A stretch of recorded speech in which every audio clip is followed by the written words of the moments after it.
শুভ সকাল বন্ধুরা, আমি মৌসুমি। কেমন আছেন আপনারা সবাই? আশা করি সবাই খুব ভালো আছেন এবং সুস্থ আছেন। যে যেখান থেকে আমার ভিডিওটা দেখছেন, বড়দেরকে প্রণাম আর ছোটদেরকে অনেক ভালোবাসা জানিয়ে আমি আমার আজকের ব্লগটি শুরু করছি। আজ সকালবেলায় ঘুম থেকে উঠেই বিছানা থেকেই আমার ব্লগটা শুরু করলাম। এখন বাজে 7:30। সকালবেলায় আমার ঘুম থেকে উঠতে একটু দেরি হয়ে যায়, কারণ রাত্রে আমার শুতে অনেকটা রাত হয়ে যায়। আমার সংসারের সমস্ত কাজকর্ম, সোনা বাবাকে খাইয়ে ঘুম পাড়ানো, তারপর আবার ইউটিউবের এডিটিং, তো সব কিছু কমপ্লিট করে আমার ঘুমোতে ঘুমোতে প্রায় 1:30, এক দিন 2টো হয়ে যায়। তাই সকালবেলা ঘুম থেকে উঠতে একটু দেরি হয়। আসলে আমি আমার যতই কাজ থাকুক না কেন, সেই কাজ অনেক রাত্রি পর্যন্ত জেগে করতে পারি, কিন্তু ভোরবেলায় উঠতে আমি একদমই পারি না। অনেকে আছে ভোরবেলায় উঠে সমস্ত কাজকর্ম সেরে নিতে পারে, কিন্তু আমার সেটা হয় না। কিন্তু সেটাই ভালো, রাত্রিবেলায় জেগে কাজ করার থেকে ভোরবেলায় তাড়াতাড়ি উঠে কাজ করাটাই অনেক ভালো। কিন্তু আমার ক্ষেত্রে সেটা হয় না, আমি একদমই সেটা পারি না। রাত্রিবেলায় অনেক রাত জেগে আমি কাজ করতে পারি, মানে যত রাত্রিই হোক না কেন আমি এই কাজটা কমপ্লিট করব। কিন্তু ভোরবেলায় উঠে যে আমি কাজ করব সেটা আমি পারি না। আমার ভোরবেলায় উঠতে ভীষণ কষ্ট হয়। তো যাই হোক, নিজের কাজকর্ম সেরে, আমার সোনা বাবা দেখছি এখনও ঘুমিয়ে আছে, তো ও ঘুমিয়ে থাকতে থাকতে যেটুকু কাজ আমি এগিয়ে নিতে পারি। আমি বাসি কাপড়টা চেঞ্জ করে ঘরে এসেছি একটু ঘরদোর পরিষ্কার করতে। পুজো আসা মানেই তো প্রচুর কাজ, তাই না? সবার বাড়িতেই তাই। পুজো আসা মানে যেরকম নতুন জামা কাপড়, শপিং, আনন্দ, সেই রকম কাজও প্রচুর। তো আমি সামনে সামনে একটু ঝেড়ে নিলাম। আর এখন আমার সোনা বাবাকে নিয়ে না একদমই সেরকমভাবে কাজ আমি করতে পারি না, কারণ এই যে ঝুল, নোংরা, ধুলো এগুলো ঝাড়তে লাগবো। আর সোনা বাবাকে যদি ঘুম পাড়িয়ে করি তাহলে ও ঘুম থেকে উঠে যাবে, তাহলে সেই আমাকে নোংরা হাতে ওকে খাওয়াতে হবে, মানে নোংরা হাতে গায়ে ওকে কোলে নিতে হবে, তো সেটার জন্য সমস্যা হয়। আবার ওকে রেখে যে পড়বো তাও শুধু ও আমার কাছে চলে আসে, ঘরে চলে আসে, ধুলো নোংরার মধ্যে চলে আসে, তো এই জন্য ভীষণ সমস্যা হয়। তাই যেটুকু পারি সামনে সামনে একটু পরিষ্কার করে রাখি। ও বড় না হওয়া পর্যন্ত আমি ভালোভাবে পরিষ্কার করতে পারবো না। তো দেখুন, ও ঘুমিয়েছিল, সেই ফাঁকে একটু যেটুকু পারলাম আমি সামনে সামনে পরিষ্কার করে বেড কভারটা চেঞ্জ করে নিলাম। প্রথমেই বলি বন্ধুরা, যারা এখন আমার পরিবারে এসেছেন, আমাকে দেখছেন, তাদের কাছে আমার অনুরোধ, আমার এই চ্যানেলটি যদি আপনাদের ভালো লাগে, আমাকে এবং আমার পরিবারকে যদি আপনাদের ভালো লাগে, তাহলে অবশ্যই আমার চ্যানেলটি সাবস্ক্রাইব করে পাশে থাকা অল বেল বাটনটা প্রেস করে দেবেন। আর একটা কমেন্টের মাধ্যমে অবশ্যই কিন্তু জানাবেন যে আমার এই ভিডিওটা কেমন লাগলো। বাইরে দেখুন প্রচণ্ড রোদ উঠে গেছে। তো ওই ঘরটা পরিষ্কার করা হয়ে গেছে আমার সোনা বাবা ঘুম থেকে ওঠার আগেই। এবার আমার সোনা বাবা উঠে পড়েছে, তো ওকে খাইয়ে দেওয়ার পর এই ঘরটা একটু পরিষ্কার করছি। আর এই সবগুলো তো মাঝে মাঝেই আমি পরিষ্কার করি, সপ্তাহে একদিন করে এগুলো সমস্ত কিছুই পরিষ্কার করতে হয়।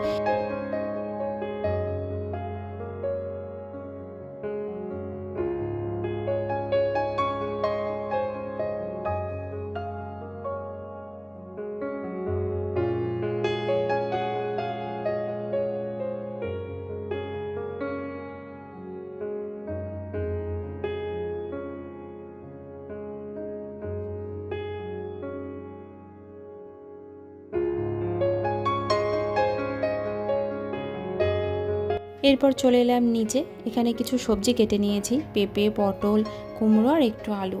এগুলো দিয়ে আমার ছেলে মেয়ের জন্য একটু ডালিয়ার খিচুড়ি বানিয়ে দেব। মেয়ে যাবে স্কুলে আর ছেলেকে সকালে জলখাবারে দেব। আর এইভাবে ডালিয়ার খিচুড়ি খেতে আমার মেয়েরও সেদিন ভীষণ ভালো লেগেছে। কোন দিন বলুন তো? ওই যে যেদিন আমরা শপিং করতে গেছিলাম, মানে পরশু দিন, সেদিন আমার ছেলের জন্য একটু ডালিয়ার খিচুড়ি বানিয়ে নিয়ে গেছিলাম, তো আমার মেয়েকেও সেখান থেকে 1 চামচ দিয়েছিলাম। তো ওর ভীষণ খেতে ভালো লেগেছে। তো এমনি অন্য সময় ওকেও যখন বানিয়ে দিই তখন ওর ভালো লাগে না, কিন্তু ভাইয়ের সঙ্গে যখন বানিয়ে দিয়েছিলাম তো তখন ওর নাকি ভীষণ ভালো লাগছিল খেতে। তো যাই হোক, তাই বানিয়ে দিলাম, একদম 2 ভাই বোনেই খাবে। আর এখানে দইটা দেখুন রাত্রে পেতে রেখেছিলাম, কি সুন্দর দইটা বসে গেছে। তো দইটা এবারে ফ্রিজে রেখে আসি। বাইরে এত গরম পড়েছে, দই আর বাইরে রাখা যাচ্ছে না। এর আগে যখন বৃষ্টি হচ্ছিল তখন দইটা বাইরেই রাখতাম, কিন্তু এখন এত গরম, দইটা বাইরে রাখলে আর দইটা খাওয়া যাবে না, তাই ফ্রিজে রেখে এলাম।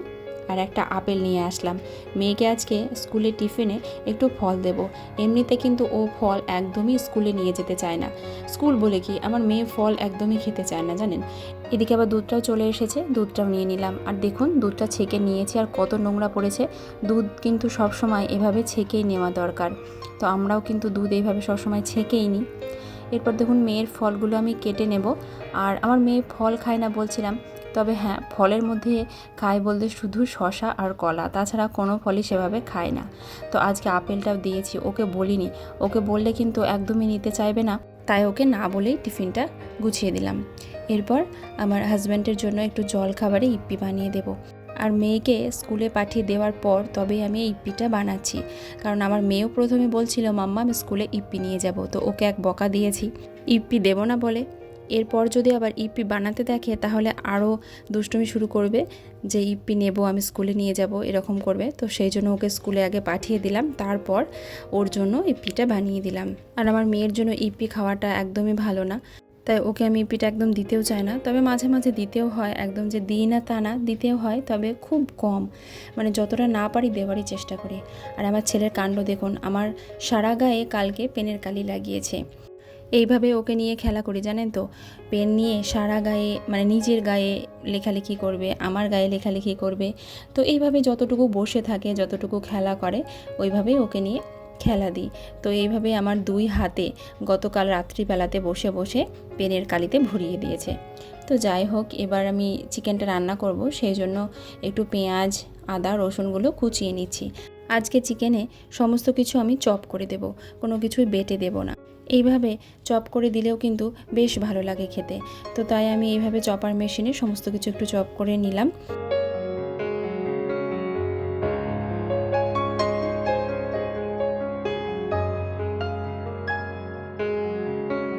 কি করবে এখন? কি করবে বাবা? কি করবে বলো এখন? ওখানে বসবে না বলো, হাপুস হুপুস করবো বলো। হ্যাঁ, কোথায় করবে? বাথরুমে। কেমন কেমন করে হাপুস হুপুস করবে? অমনি করে। চলো। গত পরশুদিনের ভিডিওতে আমাকে অনিতা জানা বোন কমেন্ট করেছিল, দি ভাই তোমার সম্পর্কে জানতে ইচ্ছা করে, তোমার বাড়ি কোথায়, তোমার বাড়িতে কে কে আছে, তোমার হাজব্যান্ড কী করে, তো এই বিষয়ে একটি ভিডিও বানাবে। তো আমি অবশ্যই চেষ্টা করব এই বিষয়ে একটি ভিডিও আনার। তো তোমরা যারা যারা এখন আমার ভিডিওটা দেখছো, তো তোমাদের সবারই কি জানতে ইচ্ছা করে আমাকে অবশ্যই এখনই কমেন্ট করো, তাহলে আমি অবশ্যই খুব তাড়াতাড়ি একটা এই নিয়ে ভিডিও বানাবো।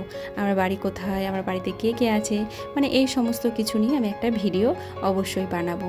আর বোন তোমাকে অনেক ধন্যবাদ এই কমেন্টটা করার জন্য। তবে তোমার কাছে ক্ষমা চাইছি, তুমি এই কমেন্টটা আমাকে করেছিলে পরশুদিনের ভিডিওতে, কিন্তু কালকের ভিডিওতে আমি এটা রিপ্লাই দিতে পারিনি। আসলে সময়টা কম ছিল, সেই জন্য রিপ্লাই দিতে পারিনি। আজকে আমি তাই রিপ্লাই দিচ্ছি। তুমি অবশ্যই এইভাবে আমার পাশে থেকো আর আমাকে কমেন্ট করো প্রত্যেকটা ভিডিওতে, তাহলে আমার ভালো লাগবে। এরপর দেখুন, আজকে আমার মেয়ে আমাকে বলেছে ভাইয়ের জন্য যেভাবে চিকেন রান্না করো সেভাবে আমাকেও চিকেন রান্না করে দেবে। তো সেই জন্য ওদের দুই ভাই বোনের মতো চিকেনটা আমি তুলে নিচ্ছি। মানে লঙ্কা দেওয়ার আগে আমি সমস্ত মশলা যা যা দেওয়ার আর কি, সেই সমস্ত মশলা দিয়ে কষিয়ে নিয়েছি, দিয়ে লঙ্কা দেওয়ার আগে চিকেনটা তুলে নিয়েছি। তো এবার সেটা প্রেসার কুকারে দিয়ে দিয়েছি, আর একটু দিয়ে দিয়েছি গোলমরিচ গুঁড়ো, আর জল দিয়ে দিলাম। এবার বেশ কয়েকটা সিটি দিয়ে নেব। আর এর মধ্যে তো কিছু সবজিও দিই আমি, গাজর, পেঁপে, এগুলো তো দিই, তবে আজকে ক্যাপসিকামটা ঘরে নেই, ক্যাপসিকাম থাকলে সেটাও দিই। তো এইভাবেই আমার ছেলের জন্য বানাই। তো আমার মেয়েরও ইচ্ছে হয়েছে আজকে ভাইয়ের মতো রান্না করা চিকেন স্টু খাবে। আর আমার সোনা বাবাকে দেখুন, একটা একটা করে ভাত তুলে কি সুন্দর মুখে দিচ্ছে। এই না হলে গুড বয় বলুন তো, কত সুন্দর ভাত খাচ্ছে।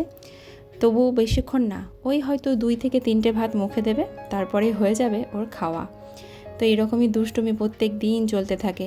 এই যে সুন্দরভাবে বসিয়ে খাবারটা নিয়েছি, যে সুন্দরভাবে বসিয়ে খাওয়াবো, সেটা আর হয় না। আমাকে সেই কোলে নিয়ে এদিক থেকে ওদিক এইভাবেই খাওয়াতে হবে। আর একটাই যে চিকেনের পিস নিয়েছি, কিন্তু সেটাও খাবে না। মুখে যদি একটু চিকেনের পিস দিই, তাহলে সেটাকে চিবিয়ে চিবিয়ে চিবিয়ে মুখের মধ্যে রেখেই দেবে, সেটা আর গিলতে পারবে না। তো যাই হোক, ওই জন্য আর চিকেনটা দিই না সেরকমভাবে, ওই 2-1বার একটু মুখে দিই, তারপরে আর দিই না।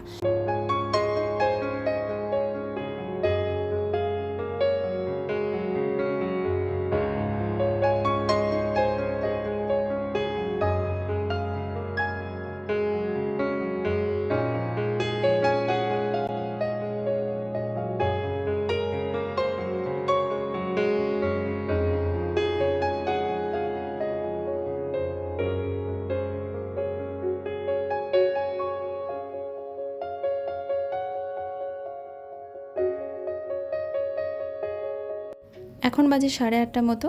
আমি নিচে এসে রাত্রের খাবারটা তৈরি করে নিচ্ছি। আর রাত্রে তো প্রত্যেক দিনই আমাদের রুটি হয়, ভাতও হয়। তো প্রথমে আমি রুটিটা ভেজে নিই, তারপর ভাত রান্না করি। আর ভাতটা তো আমি প্রেশার কুকারে করি, তাই তাড়াতাড়ি হয়ে যায়। আর আমি না রুটি জানেন তো 2টো করে ভাজি। অনেকে আবার দেখেছি 3টে 4টে করেও ভাজে, কিন্তু আমি 2টো করে ভাজি, এর বেশি ভাজতে পারি না। আর এই 2টো করে রুটি ভাজা আমি শিখেছিলাম আমার মাসি শাশুড়ির কাছে। আমি যখন বিয়ে হয়ে আসি তখন আমি কিছুই জানতাম না। বাবার বাড়িতে রান্নাবান্নাও করিনি, কোনো দিন কোনো কাজও করিনি, মানে কিছুই জানতাম না, কিছুই পারতাম না।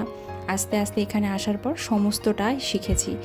একদম যে সুগৃহিণী হয়েছি সেটাও বলবো না, তবে জুতো সেলাই থেকে চণ্ডীপাঠ সমস্ত কাজই শিখেছি। আসলে শুধু আমি বলে না, আমরা মেয়েরা সবাই তাই। বাবার বাড়িতে আমরা সবাই আদরে যত্নে থাকি, শ্বশুর বাড়িতে এসে আস্তে আস্তে সমস্তটাই শিখে যায়। সব কিছুই তখন নিজে হাতেই করতে হয়, তাই না? তো যাই হোক, চলুন, আমার রুটি ভাজা হয়ে গেছে। এবার আমার সোনা বাবার জন্য রুটিটা ভিজিয়ে রাখছি। আর এখন বাজে 9টা মতো। রুটিটা ভিজিয়ে রাখছি, আর রুটিটা আমি খাওয়াবো 10টা থেকে 10:30টার মধ্যে। তো ততক্ষণে রুটিটা বেশ সুন্দর ভিজে যাবে। এরপর চলুন বন্ধুরা, আপনাদেরকে দেখাই আমি সেদিন আমার ছেলে মেয়ের জন্য বহরমপুর সেনকো গোল্ড থেকে কী জিনিস কিনেছি। আমার মনে হয় প্রচুর জামা কাপড়, শাড়ি এসব জিনিস কিনে আলমারি ভর্তি করার থেকে ছোট ছোট কিছু এই সমস্ত জিনিসগুলো যদি আমরা বানিয়ে রাখতে পারি, তাহলে আমাদের ছেলে মেয়েদের ভবিষ্যৎ বলে ধরা থাকবে, তাই না? আর জামা কাপড় বলুন, শাড়ি বলুন, সেগুলো তো আমরা আলমারিতে সেই ঘরবন্দি করেই রাখবো। আমরা মধ্যবিত্ত পরিবারে সবসময় চাই একটু সঞ্চয় করার, তাই আমি এবং আমার হাজব্যান্ড দুজনেই চেষ্টা করি একটু একটু করে কিছু জিনিস বানিয়ে রাখার। আসলে তিল থেকেই তাল হয়, তাই না? আর আমাদের মতো ঘরে একবারে দামি জিনিস, বেশি জিনিস সেগুলো তো বাড়ানোর ক্ষমতা নেই, তাই একটু একটু করে এইভাবে বানিয়ে রাখলে এগুলো আমাদের ছেলে মেয়েদের ভবিষ্যতে অনেক কাজে লাগবে। এই যে আংটিটা দেখছেন, এটা নিয়েছি আমার মেয়ের জন্য। আর প্রথমেই দেখালাম যে পেন্ডেন্টটা, সেটা নিয়েছি আমার ছেলের জন্য। আর এই যে চেনটা দেখছেন, এটা আমার ছেলের চেন। এটা আমি কাল নিইনি, এটা নিয়েছিলাম আমার ছেলের অন্নপ্রাশনের সময়। আসলে এই চেনটা আমি গতকাল দেখছিলাম আমার সোনা বাবার হবে নাকি, তাই এই ব্যাগের মধ্যেই রেখে দিয়েছিলাম। এটাও তখন সেনকো থেকে নেওয়া হয়েছিল। আর এই লকেটটা, এই চেনটাই হবে না, কারণ আপনাদেরকে দেখাচ্ছি এই চেনটা অনেকটা বড়, আর আমার ছেলের এই চেনটা অনেক বড় হচ্ছে। তবে আমার ছেলে যে চেনটা সবসময় পরতো সেটাতে হতো, কিন্তু সেটা তো কেটে গেছে। সেটা অবশ্য মেয়ের চেন ছিল, তো তাই সেই চেনটা আবার ভালো করে সারিয়ে নেব, মানে একটু ওটা জয়েন্ট করে নিলেই হয়ে যাবে। ওটা একটু জোড়া দিয়ে নেব, দিয়ে ওই চেনটার সঙ্গেই পরাবো।